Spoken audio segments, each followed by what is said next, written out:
নারী কমিশন নিয়ে আমরা যতটুকু আলাপ করেছি, তারাও মাতৃত্বকালীন ছুটির সময় বৃদ্ধি করা এবং সেটা যাতে কোনো রকম বৈষম্য না থাকে সরকারি এবং বেসরকারি বা শ্রমিকদের সাথে, সেই প্রসঙ্গগুলো আমরা তুলছি। আমরা ডে কেয়ারের কথা বলছি।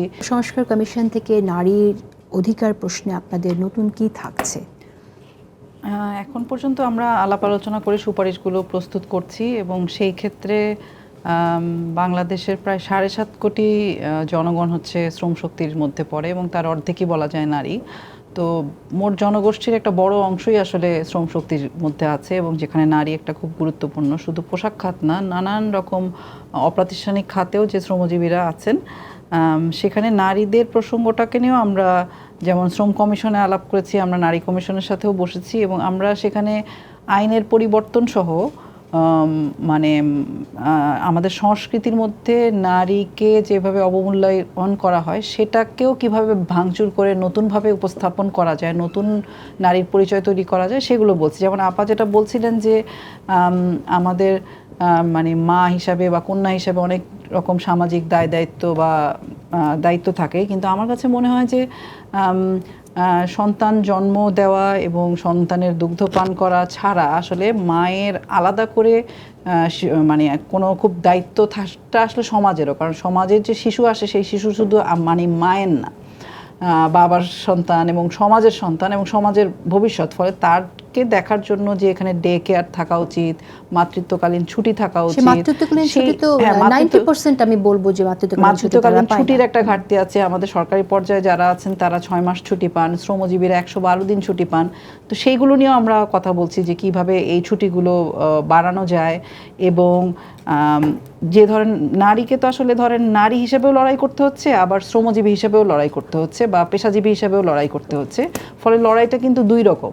ফলে নারী হিসাবে তাকে ঘর গৃহস্থালী সমস্ত কাজ করতে হচ্ছে, আবার তাকে নাগরিক হিসাবে ভূমিকা, এই দুইয়ের টানাপোড়েনের মধ্যে আমার কাছে মনে হয় যে এখন অনেক বেশি দরকার সরকারের কাছেও সেই জায়গাটা নেওয়া, যাতে করে নারী নাগরিক হিসেবে কতটুকু ভূমিকা পালন করতে পারছে সেই জায়গাটা আছে কিনা।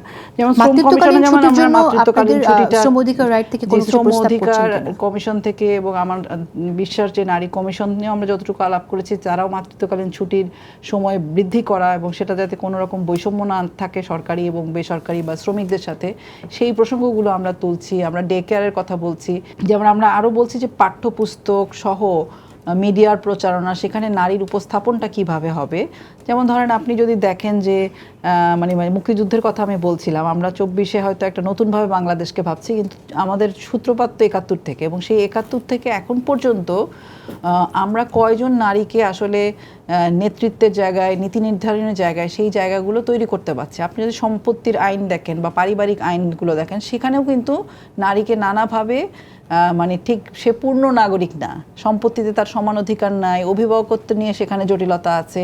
সেখানে আপনি বাল্যবিবাহের কথা তাসলিমা আপা বললেন যে সেখানে বাল্যবিবাহর যে আইনটা যেটা ছিল কত বছরে বিয়ে হবে, সেইটার জায়গা থেকেও কিন্তু সরকার পিছিয়ে সরে এসছে, যে পরিবারের সম্মতি থাকলে 15 হলেই সে করতে পারবে। তো এই যে নানান রকম আইনি জায়গাতেও আমরা দেখছি যে নারীর নাগরিক হিসেবে সমান অধিকারের সুযোগ নেই। সংবিধানে বলা আছে নারী পুরুষ সমান অধিকার, কিন্তু বাস্তবে আসলে আইনেও সেটা প্রয়োগ নাই। অধিকারের জন্য আন্দোলন করে যাচ্ছে দীর্ঘদিন, হ্যাঁ, নারীরাও অবশ্যই কিভাবে সেই অধিকার মনে করি যে সেটা একটা আমাদের জন্য, আমরা তো দেখতে পাচ্ছি যে এখন নারীরা যে বিষয়গুলো নিয়ে প্রতিবাদ করছেন, মাঠে নামছেন, সেটাও আমার মনে হয় একটা আশার দিক। এবং ধরেন যখন নারী দিবসের সূত্রপাত হয়েছিল সেই সময় যেভাবে নারীদের দাবিটা অনেক বেশি ছিল, রোকেয়া বলতেন যে শিক্ষাই মুক্তি, কিন্তু আমার কাছে মনে হয় যে এখন নারীর পরিচয় রাজনীতিটা খুব গুরুত্বপূর্ণ, যে আমি নাগরিক হিসেবে আমি আমার ভূমিকা পালন করতে পারছি কিনা।